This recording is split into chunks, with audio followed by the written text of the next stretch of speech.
Good afternoon, JC. Good afternoon, Father Nicholas. Welcome back to episode 6 of Discernment Straight Up. Thank you for having me. It's my pleasure to be with you again. Yes. Who would have thought when we started this little project 6 weeks ago that we would have got this far?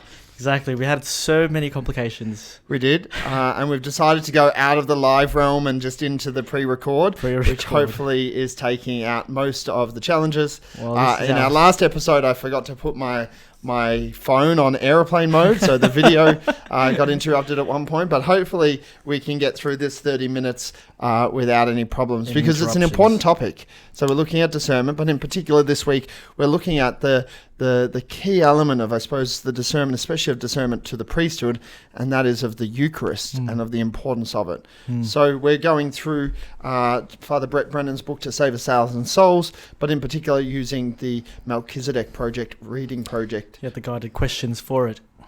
Can you remember, I suppose, as a young man, your first experience of a vocation, and in particular, I suppose, at the Mass? Was there anything in particular that happened for you?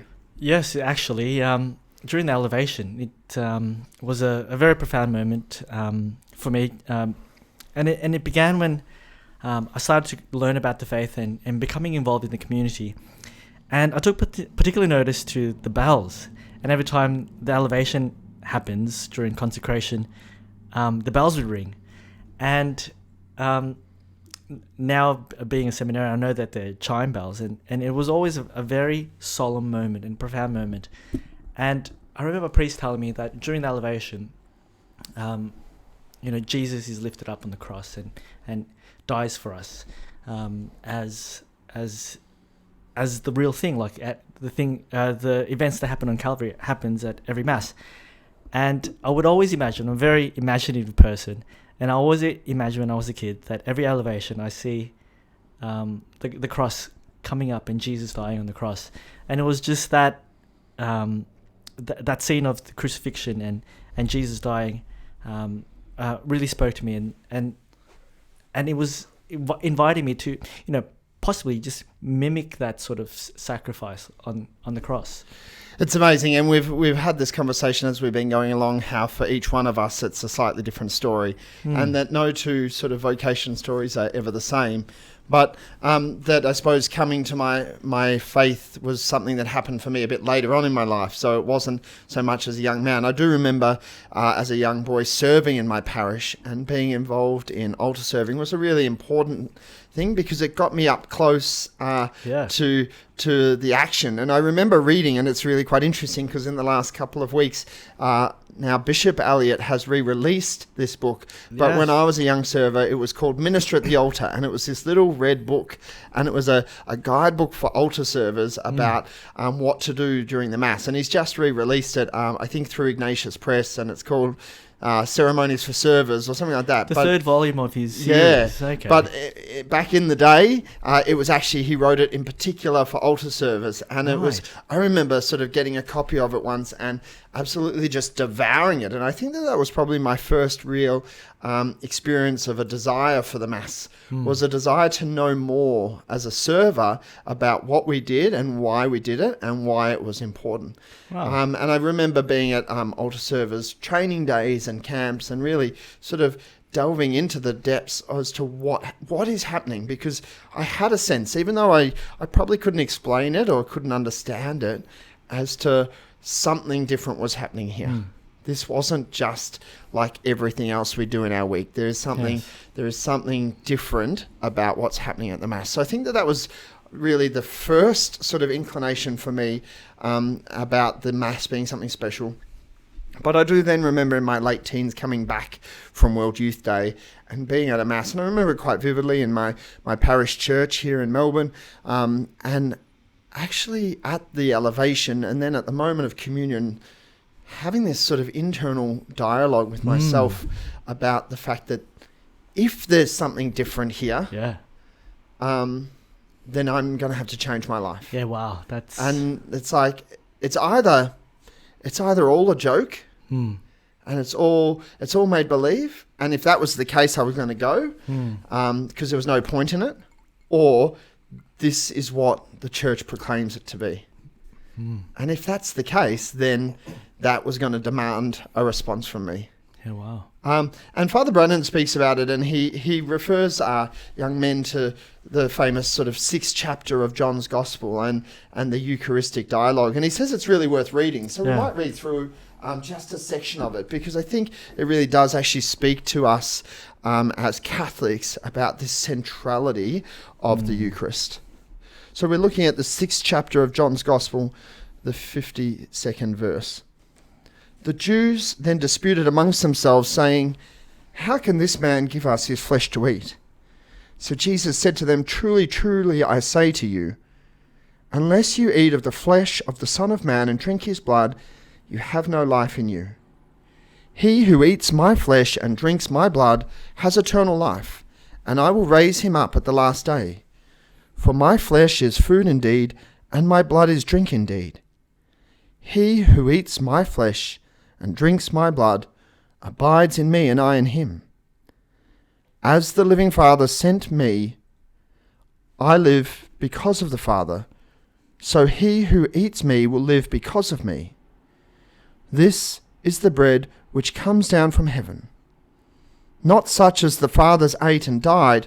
He who eats this bread will live forever." This he said in the synagogue as he taught at Capernaum. Many of his disciples, when they heard it, said, "This is a hard saying. Who can listen to it?" But Jesus, knowing in himself that his disciples murmured at it, said to them, "Do not take offense at this. Then, what if you were to see the Son of Man ascending from where he was before? It is the Spirit that gives life. The flesh is of no avail. The words that I have spoken to you are spirit and life. But there are some of you that do not believe." For Jesus knew from the first who they were who did not believe, and who it was that would betray him. And he said, "This is why I told you that no one can come to me unless it is granted to him by the Father." After this, many of his disciples drew back and no longer walked with him. It's a really powerful passage. Yeah, and I think powerful. the thing that stands out for me most of all is that when Jesus becomes aware of the concerns of the disciples, he has the chance to draw back and to say, no, I was just speaking in an analogy, or this is just symbolic language, don't be upset. But when he realizes that, he doubles down and he says to them once again, no, this is what I'm saying is what I'm saying. Yep. And then he watches people leave his number. And that this great reality of the Eucharist in the life of the church demands from us a response. Yes. Either a response of faith, or for some people, it's just too hard a teaching, and they walk away. Walk away, right. I think for young people in particular, it's not just a one-off response. I think quite regularly young people find themselves walking in and out of their relationship with Christ, and in particular Christ in the Eucharist. Their attendance at Sunday Mass, their attendance at Eucharistic adoration, their attendance at prayer in the presence of the Blessed Sacrament. It's something that we have to work at over time. It doesn't come just sort of at the very sort of start. It doesn't come easy, because it is something that we must enter into this deep mystery. Right. I was looking at a website called Pew Research. It's a fact tank based in the USA, and they surveyed 10,000 Catholics, and they found out that only 31% of them believe in the real presence, and that's you either take it shockingly or alarmingly, but it's sort of transpose it with the reading that you just read, Father. It sort of makes sense that there are a lot of people who who follow the Lord, and then encounter this teaching, this doctrine that Jesus is truly present in the Eucharist, and some of them are more devout if they answer with faith, but most turn around and walk away.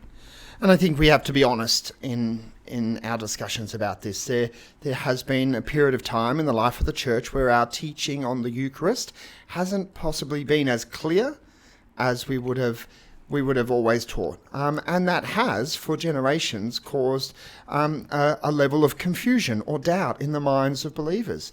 And I think this is something that young people are experiencing in particular, because they may have spent, and this was definitely the case for me, and I can speak from my own experience, that I spent 13 years in Catholic schools here in Australia, and never once within my schooling had I been really introduced to the true sense of Jesus truly present in the Eucharist. And it wasn't, I suppose, exhibited necessarily in a clear way in our even our public celebrations of liturgies. Yeah. So it was something that I had to come to, and I know that many young people come to an understanding of the Eucharist later in their teen years, and it's through maybe research or reading or listening to podcasts or watching things online or reverential Eucharistic liturgy. having wonderful experiences of the Eucharist at major events, whether it's a World Youth Day or an ACYF or other sort of gatherings. And it's sad that might have to be the only experience, but it is, I suppose, where we are at this time in the church. But it is really important, and Father Brannan points this out, that whilst we know and we see from this Pew Research, and I think from anecdotal research here in Australia, that a general understanding of the Eucharist is being lost in many places, we also know that of the young men coming into our seminaries, both here in Australia but also in America, a rich and deep relationship with the Eucharist is central to almost, if not every man, almost every man who is currently coming through our seminaries. So this experience of the Eucharist and a true sense of an understanding of the Eucharist and the role of the Eucharist in the life of the priest is pivotal in the discernment of a vocation to the priesthood. It's central, and as well as central to the life of the people of God. At the end of the day, the celebration of Mass is what makes us different to social workers. It's what makes us different to even ministers of religion in other Christian traditions. Our understanding of the Eucharist is central to our understanding of the priesthood. It's what we believe that we're called to do. Of all the things that a priest does in a day, the celebration of the Mass is the one thing that only he can do. Yeah. Apart from obviously the other sacraments, but on a daily basis, we run parishes. But that parish ministry now is shared with lots of people, lay people, religious and other priests. We're involved in teaching, but of course we're cooperators with that great work with school teachers and professionals. We're involved in pastoral care of the sick and the elderly, which again is a wonderful work that lots of people do. Our service of the poor. Our service of the young people and youth ministry is a great thing that we share with lots of other people. But when it comes to the celebration of the Mass, this is what we're ordained to do, and this is what makes priests priests. At the end of the day, we're ordained to continue the sacrifice of Christ on the cross through the celebration of the Mass. Yeah. So what you're trying to get at, I suppose, is that the Mass is the central part of your day. Like everything revolves around that sacrament. Yeah. And Father Brannan speaks about it being so central that it is for the priest like a father providing food for his children. And he uses the example of Jesus feeding the 5,000 to save 1,000 souls. And he speaks about the fact that this was a miracle, but the Mass and the Eucharist is an even greater miracle than the feeding of the 5,000. And I think the feeding of the 5,000 is probably one of those Bible stories that everybody knows, even non-Catholics, but it's very dramatic, of this great miracle that Jesus performed that everybody knows, even those who don't go to church. The Eucharist is even greater. Yeah, wow. And he speaks about the fact that it is like fathers feeding their children, providing for the children. The priest celebrating the Mass is like a father providing food for his children. And I thought about that as we were preparing for the podcast, and I think there's lots of really lovely analogies there. Because I suppose on that really basic level, if children don't eat, if a father doesn't provide food for their children, they'll die. And it's the same for us on the spiritual level. If we don't approach the Eucharist, if we don't receive the bread from heaven, if we don't receive the body of Christ, our spiritual life will die. Yes. So as spiritual fathers, we are there to provide for the nourishment, the spiritual nourishment of our children first and foremost. I think it also is reiterated in the Catechism, where it says what material food does to the body, is what the Eucharist does for the spirit. Yep. And it's a profound implication that not only are the people of God the mystical body of Christ, but the priests, through virtue of their consecration, feed and nourish that body, nourish the children of God, nourish the people of God, to function properly. The other thing about the Mass, I think, is that it's where we come with our joys, but also our sorrows and our concerns, and we place them before the Lord. So in a number of ways, a little bit like the dinner table of a family, where a father provides for the gathering through his work and his labour. So too does Jesus provide us an opportunity. I think there's a really important spiritual truth there, that when we come to the Eucharist, that we come from our daily lives. Sometimes I think we fear that we have to be perfect, and we have to have it all together in order to come to the Eucharist. But it's not. It is the table of the Lord's banquet. We come as the sort of 1970s hymn, we come as we are. So sort of. Now, does that mean that we don't have to change? But we're called to bring to the Lord at the Eucharist all it is, especially our discernment. And I think this is one of the keys. We've been talking a lot about spiritual direction and reading and podcasts and a whole variety of things to help guys discern their vocations. But the one piece of advice I give to young guys here in Melbourne all the time is go to Mass. Yep. Like, if you really want to grow in an understanding of what the Lord is asking of you, go to Mass. Place it before Him at the altar. And it doesn't have to be, I have the answer. It's actually, I don't have the answer, Lord. What is it that you want me to do? Yep. Can you remember, and I suppose you're still a seminarian, you're preparing for diaconate and soon to be priesthood. Like, there's these great sort of images of young guys praying and putting themselves in the person of the priest at Mass. Is there anything particularly at the celebration of Mass that excites you for your own, I suppose, preparation for Mass? Yeah, well, what a loaded question that is. Just the chance and the opportunity to say the words of consecration.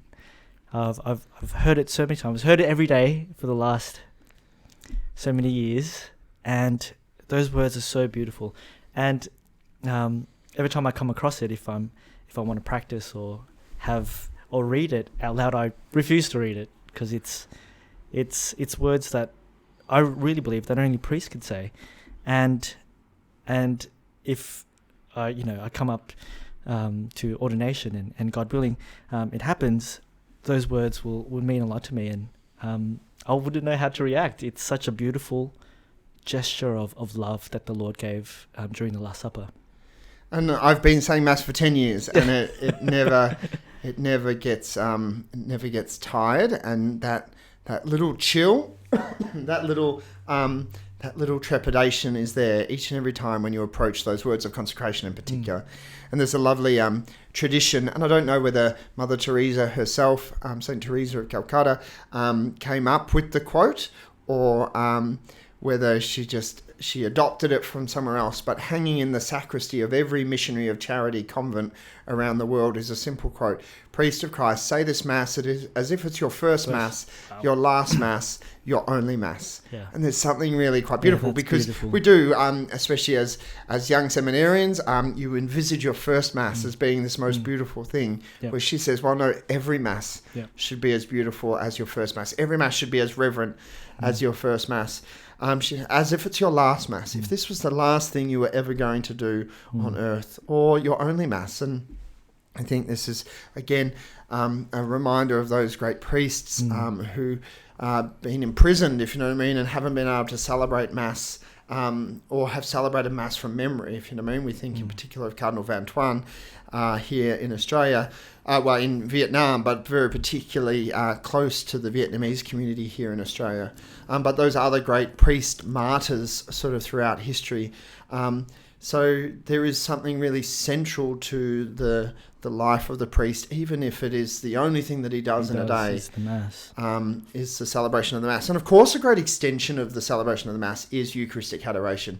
And we've been very lucky here for the last 20 years here in the Archdiocese of Melbourne to have 6:30 Holy Hour every Thursday night in our cathedral, at the heart of our cathedral. And it was definitely a pivotal place for the growth in my own discernment. But I don't know, did you go as a young man? I went as a young man. That was straight after like a World Youth Day, I think it was. I think it was Poland. No. Canada. When you went? No, when they started the... No, so it started in... before that, son. You're showing your age now, JC. So World Youth Day 2000 in Rome. Right. With Pope John Paul II and Cardinal Pell, the Archbishop here in Melbourne, and the young people came back and they requested of him the opportunity to pray. Wow. So 20 years this year is the anniversary of the young people of Melbourne gathering every Thursday night through the middle of winter and the depths and darks of cold Melbourne winters and the heat of summers, but gathering together and praying. But it is not just about, I suppose, the place of the cathedral, but the ability to be in silence before the Blessed Sacrament. It really is, it's challenging.